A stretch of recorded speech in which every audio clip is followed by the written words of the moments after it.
Hi friends, it's Tracy from the Financial Freedom Diary, and today we are back to do my paycheck budget number 1 for the month of May. If you're new to my channel, please subscribe below. Thank you to everyone who have been returning. I appreciate each and every last one of you oh so much. Y'all don't know, your girl is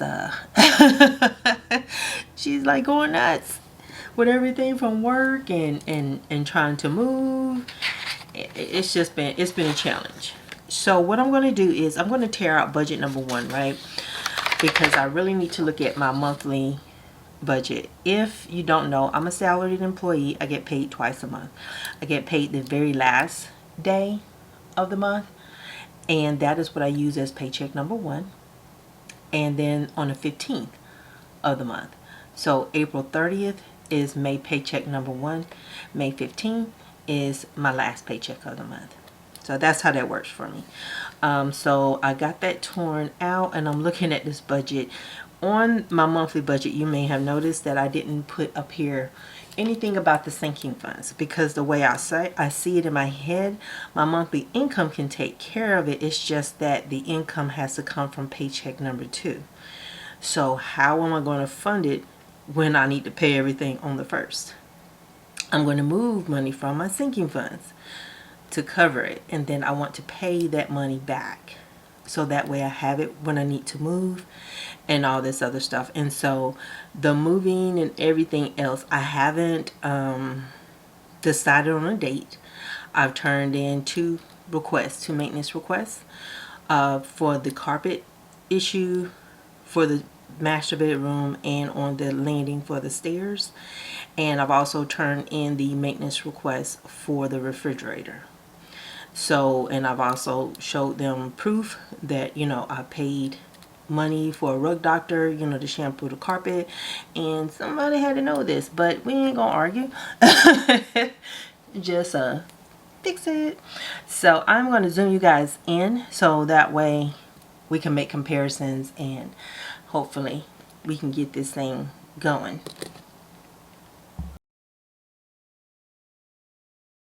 So I am going to, let's do this way. I'm trying to find a way so you guys can see and I can write over here. And so the first thing I have is my salary. Oh, I forgot to tell my boss they haven't taken out the money for when I went on jury duty. I haven't been paid from jury duty, but they got to take out that money. I guess once I get the check, they'll do all that. I don't know. And so up here, I'm just going to put in moving SF.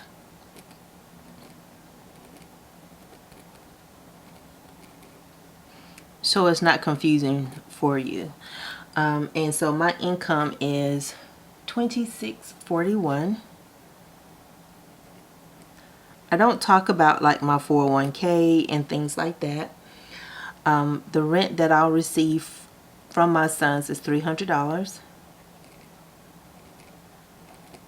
And I'm not going to do anything with the sinking funds just yet, because I don't know what I'll need. So y'all going to be helping me out. Alright, so my sons automatically get a deposit into their savings accounts for $60. It's just $30 per kid per paycheck. My sons are 22 and 27. My 22-year-old will be 23 in May. It's my babies and my security guards. Health insurance, but no, they're very, very helpful to me. But they, my youngest is dating right now. My oldest, he might be dating. He ain't just told nobody. Health insurance is $30. No, that's going to be $15. Because it's about $14 and some change per paycheck. My identity theft is going to be $3. And my rent number 1. This is for the place that I'm currently in. And I feel like this should be prorated. But I'm going to budget for the entire amount of $1060. And that's just to be safe, not sorry. Rent number 2 That's going to be $17.10, and that's because for the whole month. And then I don't have utilities out of paycheck number 1. That typically comes out of paycheck number 2. My internet is, should I do that? Because see, this is a big one. Let me see. I'm looking for my phone now. Sorry. Looking for my Xfinity app. Yeah. So my Xfinity app, I don't know if y'all can see this, but my bill is due May 14th. So that's before the 15th. So I make sure I take that out of the appropriate check. So my internet is, I'm a budget, I have $120 here, but you can see the amount was $114.73. So I'm a budget for $115 because I know y'all do not like to change, and I ain't gonna do that no more. See, $115. And gas for my car, because I'm going to be driving a little bit further. I'm going to be driving a whole lot further, and that's $100. So the cool thing is I will be living in the same neighborhood as one of my co-workers, so that's going to be awesome. And he's pretty cool. They're pretty handy. That's one thing I can say about my team. They're all pretty handy. Most of the men are pretty handy with the things. So if I need help learning something, they're the type that like to teach you. So my income right now, without factoring in the moving sinking funds, is $29.41. And so I'm going to write that down on a post-it, because y'all know the memory ain't all that good. $29.41. Just like to know that. And I want to add up all of my bills, because what I want to cover out of paycheck number 1, I want to be able to cover all my bills, and I want to be able to do my cash envelopes. Everything else can wait, and I think I'll be okay at that point. 60 plus 15 plus 3 plus 1060 plus 1710 plus 115 plus 100, and so that is $3,063 is my bill total. And so you can see already that that's higher than my income without sinking funds so far. So what I'm going to do is subtract out $29.41. And so I'm short by $122.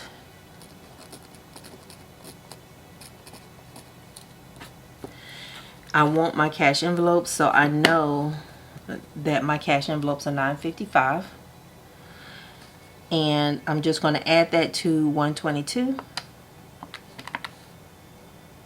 $9.55, Tracy. $9.55, and so I need $10.77 to break even. So for my moving sinking funds, I'm going to transfer $1,077, and I'm probably going to have to do this over 2 days, 2 or 3 days, because I think there's a transaction limit where my moving sinking funds are at. That's at the credit union, and I think I can only do like $400 a day, unless I go in there and ask if I can do more. I'll ask them if I remember to go in. So let me add up my income. See me moving that calculator? This is why my camera goes nuts, because I never stay still. $26.41 plus 300 plus 1077, and that's $4,018 as my income.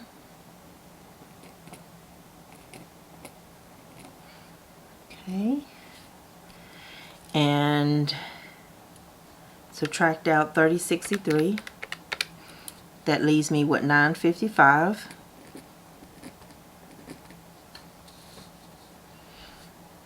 Before my cash envelopes. And Lord, let's hope I did the math on my monthly budget correctly. Groceries, and I apologize for sighing. If you ever hear me doing that, a lot of times it's not because I'm bored, it's because I'm stressed, and I'm stressing. So I breathe. It's like, oh Lord. That's what's really going on. That's what it stands for.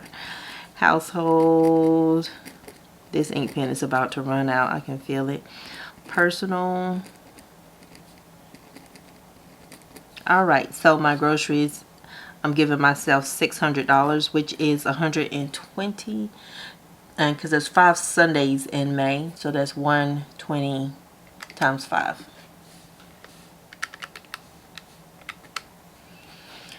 Restaurants, I'm only going to add $30.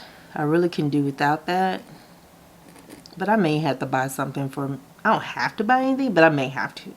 Just because I'm a nice person. For me and the boys. And laundry, $75. And no, we can't eat off no $30. I'll be rolling over the money I already have in my cash envelopes. Laundry, $75. Household would be $100. Just to catch up on some incidentals. Personal is $150. And so let's check and double check. $600 plus 30 plus 75 plus 100 plus 150, $955. So now I am out of money and I have 0 left to budget. Now let's get you out of the way. Move, get out the way. Sinking funds is going to be 0. Thank the Lord, I am debt free. And I'm not doing anything for my emergency fund out of this paycheck. And I'm out of money here. And I think I've done the math forwards and backwards. But we're going to just make sure.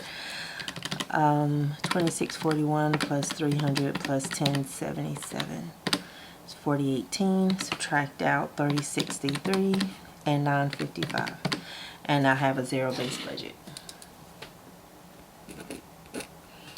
And I don't anticipate moving before the 15th. I don't know the cycle for them to make repairs. I don't know any of that stuff. And so this is my first time dealing with this kind of thing. And so I'm going to, I'm going to play everything by ear. But I do need to book my movers and stuff like that. So I will be calling them probably tomorrow. And sorry, I couldn't close out my budget for April because I don't have a utility bill. But let me zoom you guys back out because I know I'm in a little bit tight. Alright, so what was I saying? I was saying that I would probably give them a call. And just to kind of check up and see how this works. I know how it works in an apartment, but this is my first time renting a house. And I did not do my DocuSign as far as the condition of the apartment. And I did that on purpose because I know we're not living there. And so I don't know what happened when and who did what. I just know the condition and I make sure I put all of that in my notes for the maintenance request. I know this is an out-of-town company, so there's going to be some fool-la-la that goes on with this. So I'm going to be patient as far as that. And my spending is going to be controlled. And so if they get that stuff fixed, that'll be something that I may be spending out of the sinking funds to book the movers and stuff like that. Because I do have taken out the 1077. I think I have $900 left. Well, I have about 800 and something in that moving fund. And so that should be enough for me to book my movers and have them move everything. We pretty much have everything boxed up except for what we're wearing and the personal hygiene stuff that we have to get to. The last thing we have to do is break all the beds down because these beds came from IKEA, and so we're going to put them back together once we get there. So it's going to be fun. Me and my back. So it's going to be exciting. But yeah, it's a lot of little steps, but I'm just making sure I take my time and don't stress myself out. It's the end of the fiscal year at my job. That's going to happen on May 31st. So I have to do my evaluations. I have to report on all my goals. And that's stressful enough for me right now. My projects are being changed on the dime. And so I'm getting new projects right now, right before the end of the fiscal year. And so I have enough things that's a factor into my stress level with my full-time job. And so I'm not letting the move become part of that narrative, that I start going and hiding when I get stressed out. But I'm just trying to take things one day at a time. And so hopefully this explains the why and what I was doing, because by the time I get my paycheck number 2, my expenses are not anywhere near this. The biggest chunk comes out in paycheck number 1, and I should be able to put 1077 back in. That's the half I need to get me started on the half of the rent that I need to take me into June. I can, if I have the more than enough, I'll keep adding to that fund until I build up like maybe a month in a hole, 2 months in a hole, and something like that. But that's my future goal. I know I should have my my emergency fund like that, but I'd rather have some in my sinking fund and some in my emergency fund because the rent is so high. So, well, it's so high compared to what I'm used to paying. So you can see there's almost a $700 difference. But anywho, thank y'all so much for watching. Let me know what you think. Y'all got any suggestions? Please leave them in the comment section below.